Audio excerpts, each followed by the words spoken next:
What's going on, guys? Welcome to Everything Always. My name is Michael Roman, aka Allfires. Now that we're moving towards the end of the year and with nothing left until 2026's Wonder Man, we're starting to look forward to Phase 6 and what's to come from Marvel Studios. We know it'll mostly be about Spider-Man Brand New Day and Avengers Doomsday next year, but we're getting Daredevil Season 2, and we just got the Forerunner article that normally happens with Empire. This one is a little earlier than expected for this project, knowing that it drops in March of 2026. And of course, there's Wonder Man between now and then. We're getting an article about the second season with a lot of official reveals for what they were looking to do with the storyline. It's all very exciting, promises some crazy team ups in tow, but has huge stakes, as we know, because of where it's aligned in the MCU timeline and the project that's coming right after it in Spider-Man Brand New Day. We're breaking it all down, this latest official article from Empire on Daredevil Season 2. But first, if you could grab the subscribe button. We do daily Marvel content at the channel. Thanks to everyone who's been subbing lately and helped grow the community again at a breakneck pace. I really appreciate it. And if you haven't already, I would just kindly invite you to do so. It's the #1 way to support us. Plus, it'll enter you for all the giveaways. Again, all you got to do, be a sub, leave a comment if you want, stick around at the end of the video.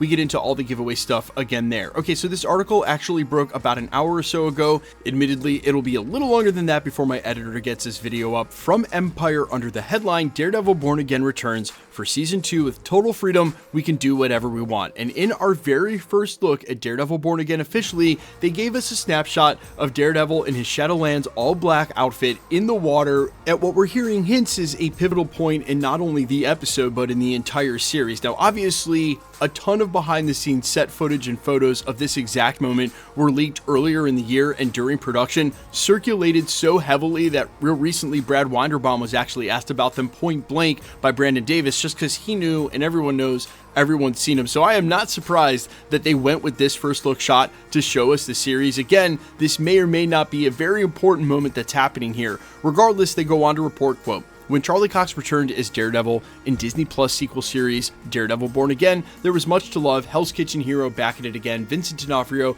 back on fearsome form as Kingpin, and some shocking turns along the way. But the series also bore some hallmarks of its tricky production. Season 1 was retooled from a very different initial iteration of Born Again, reportedly a more law-focused case of the week procedural with several of the key ingredients from the original Netflix series. Now, going into Season 2, the deck is cleared, Daredevil is back, engaged in a massive battle of wills with Kingpin, and Hell's Kitchen hangs in the balance. Quote, "The landscape was open, and that was so liberating," producer Sana Amanat tells Empire Season 2. "We were like, we can do whatever we want. For Matt Murdock, that means building a vigilante army while physically weakened after taking a bullet for, of all people, Wilson Fisk. As for Fisk, now mayor of New York City, he's at the height of his powers, cracking down on masked crusaders with his Safer Streets initiative.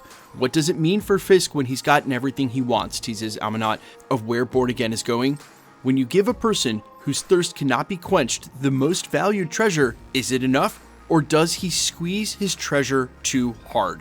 And then they continue by saying, quote, "At least Matt has some backup this time, in the form of Kristen Ritter's returning Jessica Jones. Not that she's been dying to join any kind of club. Quote, Jones isn't necessarily a team-up kind of person," Amanat says, "so there's a reason she's back. It's because it feels like it's very personal. She brings edginess and lightness. Daredevil can be very dark and dramatic. Yeah, of course, duh.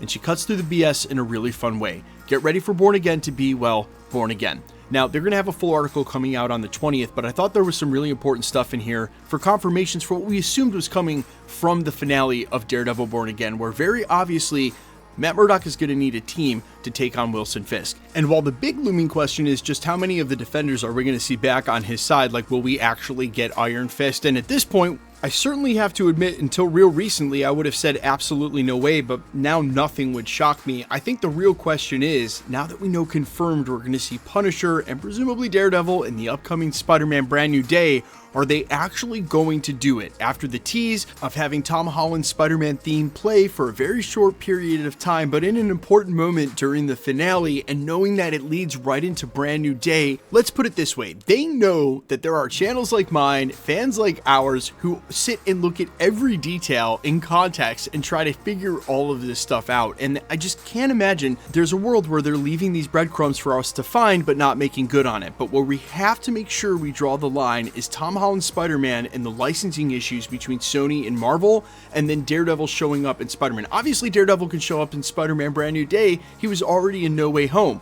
But according to all the reports that are out there about the exact agreement between Sony and Marvel, it seems like there is a licensing agreement that would actually preclude Tom Holland's Spider-Man from ever showing up anywhere in the live-action Disney Plus Marvel TV stuff. They can do the animated, they can do the friendly neighborhood Spider-Man stuff, but they cannot have Tom Holland's live-action Spider-Man in any of their TV shows. Now, could Sony and Marvel and Disney presumably work out a new licensing deal? Yeah, but you wouldn't do it for a one-off cameo TV show. It's just not how that industry works, and I'm sure there is a lot of money that needs to be paid and or made in order for this to happen.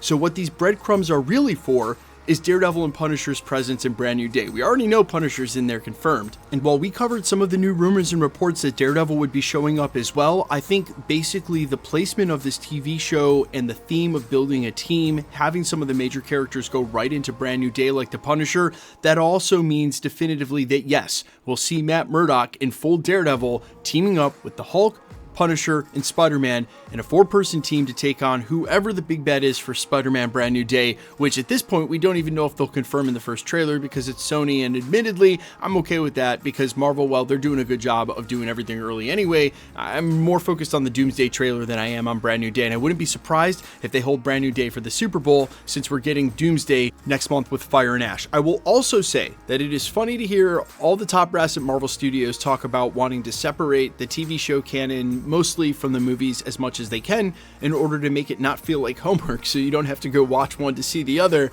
and then turn around and make Daredevil Born Again basically like a soft prequel to Spider-Man Brand New Day. And on top of that, that Disney Plus special that the Punisher's writing, we've speculated here at the channel that might actually come out in between the end of Born Again Season 2 and Spider-Man Brand New Day, also is a soft prequel.